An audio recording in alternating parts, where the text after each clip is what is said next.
మహబూబాబాద్ జిల్లా కేంద్రం బాలాజీ గార్డెన్ లో ఏర్పాటు చేసిన పట్టభద్రుల సమావేశంలో ఎమ్మెల్సీ అభ్యర్థిగా పోటీ చేస్తున్న ఏనుగుల రాకేష్ రెడ్డి మాట్లాడుతూ ఈ నెల 27న జరగబోయే ఎమ్మెల్సీ ఎన్నికలలో నాకు మొదటి ప్రాధాన్యత ఇచ్చి అత్యధిక మెజారిటీతో గెలిపించాలని పట్టభద్రులను కోరారు. అనంతరం ఎమ్మెల్సీ పల్ల రాజేశ్వర్ రెడ్డి, ఆర్ఎస్ ప్రవీణ్ కుమార్ ను మాజీ ఎమ్మెల్యే శంకర్ నాయక్ శాలువాతో సన్మానించారు. ఈ కార్యక్రమంలో మాజీ మంత్రి సత్యవతి రాథోడ్, మహబూబాబాద్ నియోజకవర్గ పార్టీ నాయకులు, కార్యకర్తలు, పట్టభద్రులు భారీ సంఖ్యలో పాల్గొన్నారు. సమయం లేదు, సభకు నమస్కారం. ఇప్పుడు మన అందరి ఏంటిది చాలా కష్టపడే ఒక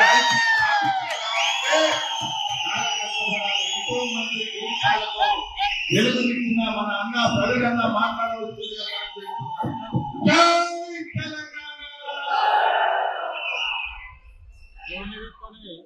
అందరికీ జై తెలంగాణ. సమయం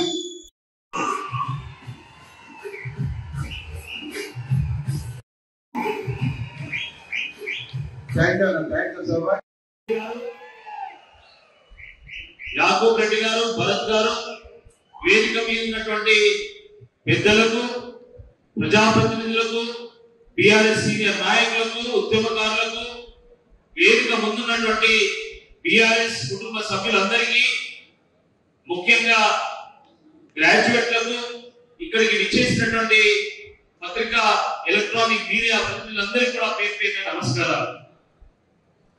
మేము ఉదయం హన్మకొండలో ప్రారంభమై దాని తర్వాత వరకాలకు వెళ్ళి అక్కడ నుండి గణపురం వెళ్ళి గణపురం నుండి నేరుగా మానకోటకు వస్తా ఉన్నాం.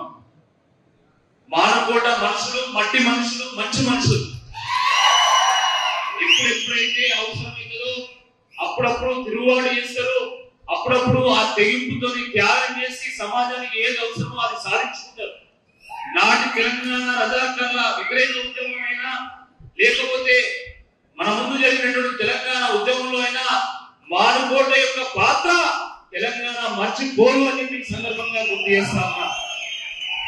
అదే కాదు, మన పల్ల రాజేశ్వర రెడ్డి గారు ఎమ్మెల్సీగా ఈ పట్టభద్రుల నియోజకవర్గం నుండి పోటీ చేసినప్పుడు ఈ మానుకోట మట్టి మనుషులే, మంచి మనుషులే పెద్ద ఎత్తున ఓటింగ్ వేసి మెజారిటీ ఇచ్చి వారిని మండలికి పంపినటువంటి విషయాన్ని కూడా ఈ సందర్భంగా గుర్తు చేస్తా ఉన్నాను. మిత్రులారా, పట్టభద్రుల నియోజకవర్గ ఎన్నిక సాధారణ ఎన్నికతో పోలిస్తే చాలా భిన్నంగా ఉంటది. దీనికి ఎంతో ప్రత్యేకత ఉంది, దీనికి ఎంతో ప్రాధాన్యత కూడా ఉంది. ఎందుకంటే ఈ ఎన్నికలు కేవలం విద్యావంతులు, మేధావులు ఎంతో విజ్ఞతతో, వివేకంతో, విచక్షణతో ఎంతో ఆలోచించి ఓటు వేస్తారు. ఒక మంచి తీర్పునిస్తారు, సమాజానికి ఒక దిక్సూచిగా నిలిచేటువంటి ఒక తీర్పునిస్తారు. గత ఎన్నికలను మనం చూసినట్టయితే ఒక చుక్క రామయ్య గారు, ఒక ప్రొఫెసర్ నాగేశ్వర్ గారు, ఒక ఎల్ఎస్ రాజు గారు,